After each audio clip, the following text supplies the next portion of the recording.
السلام علیکم سامعین کرام، العباس ٹی وی میں خوش آمدید۔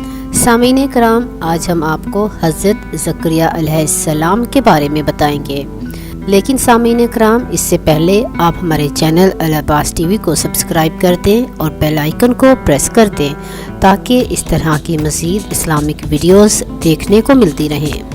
سامعین کرام، حضرت زکریا علیہ السلام اللہ کے برگزیدہ نبی تھے۔ آپ کا تعلق حضرت ابراہیم علیہ السلام کی نسل سے تھا۔ کبھی ایسا بھی ہوتا ہے کہ جو بات انسان کے وہم و گمان میں یا اس کے اختیار میں نہیں ہوتی وہ قدرت خداوندی سے ہو جاتی ہے۔ اللہ ہر شے پر قادر ہے، وہ مردے کو زندہ کرتا ہے اور زندہ کو مردہ۔ حضرت زکریا علیہ السلام کے ساتھ جو واقعہ پیش آیا وہ کچھ اسی طرح کا ہے۔ حضرت زکریا علیہ السلام اللہ کے نبی تھے، رات دن اللہ کے ذکر میں مشغول رہتے تھے، وہ اللہ کی یاد سے کبھی غافل نہیں رہے۔ حضرت زکریا علیہ السلام کا معاشرے میں مذہبی اعتبار سے بہت بلند مقام تھا۔ واقعہ یہاں ایک تھا، آپ علیہ السلام حضرت عیسیٰ علیہ السلام کے رشتہ دار تھے۔ آپ جس عبادت خانے میں ذکر کرتے تھے، عبادت خانے میں کاہن کی حیثیت رکھتے تھے۔ اس عبادت خانے کو ہیکل کہا جاتا تھا۔ اسی عبادت خانے میں حضرت مریم کو بھی رکھا گیا۔ تمام کاہنوں کی خواہش تھی کہ مریم کی دیکھ بھال کی ذمہ داری انہیں ملے، چونکہ حضرت زکریا علیہ السلام نے مریم کی دیکھ بھال اور ان کا ہر طرح سے خیال رکھنے کی حامی بھری تھی، اس لیے مریم کو ان کے کفالت میں دیا گیا۔ آپ نے مریم کو اپنی سرپرستی میں لے لیا۔ حضرت زکریا علیہ السلام کی دعا قبول ہوئی۔ حضرت زکریا علیہ السلام کی پکار کے جواب میں فرشتوں نے آواز دی۔ جب آپ حجرے میں عبادت میں مصروف تھے، فرشتوں نے کہا، اللہ تجھے یحییٰ کی خوشخبری دیتا ہے کہ وہ اللہ کی طرف سے ایک فرمان کی تصدیق کرنے والا بن کر آئے گا، وہ بزرگ ہوگا اور وہ صالحین میں شمار کیا جائے گا۔ چنانچہ حضرت یحییٰ علیہ السلام پیدا ہوئے۔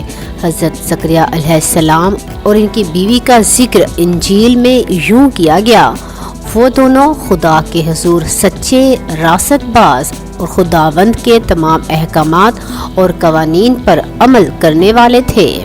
ایک مرتبہ ایک شخص عبادت خانے میں آیا اور حضرت زکریا علیہ السلام سے مل کر کہا کہ میں صبح و شام عبادت خانے میں عبادت کرنا چاہتا ہوں تاکہ میں جنت کا حقدار بنوں۔ حضرت زکریا علیہ السلام نے اس سے فرمایا، تو حقدار کس طرح ہوگا جبکہ تیرا رب تجھ سے دور ہے؟ اس نے کہا، میرا رب مجھ سے کس طرح قریب ہوگا، مجھے نصیحت فرمائیں۔ حضرت زکریا علیہ السلام نے اس سے چند سوالات کیے۔ پوچھا، کیا تو ماں باپ کی خدمت کرتا ہے؟ اس نے جواب دیا، نہیں۔ پھر آپ علیہ السلام نے پوچھا، کیا تو لوگوں کے ساتھ اچھا برتاؤ کرتا ہے؟ اس نے جواب دیا، نہیں۔ آپ علیہ السلام نے پوچھا، کیا تو غریبوں اور مانگنے والوں کو کھانا دیتا ہے؟ اس نے جواب دیا، نہیں۔ آپ علیہ السلام نے دریافت کیا، کیا تو کسی کا حق مارتا ہے؟ اس نے جواب دیا، ہاں، مجھ سے یہ گناہ ہوتا ہے۔ آپ نے کہا، یہی وجہ ہے کہ تیرا رب تجھ سے دور ہے۔ اگر تو چاہتا ہے کہ تیرا رب تجھ سے قریب ہو، ماں باپ کی خدمت کر، لوگوں کے ساتھ نیک سلوک کر، لوگوں سے نرمی سے بات کر، مانگنے والوں کو کھانے کے لیے دے جو تجھ سے ہو سکے، مریضوں کی عیادت کر، انہیں تسکین دے، کسی کا حق نہ مار۔ جب تو یہ عمل کرے گا تیرا رب تجھ سے قریب ہوگا، جب قریب ہوگا تو تیری آواز سنے گا۔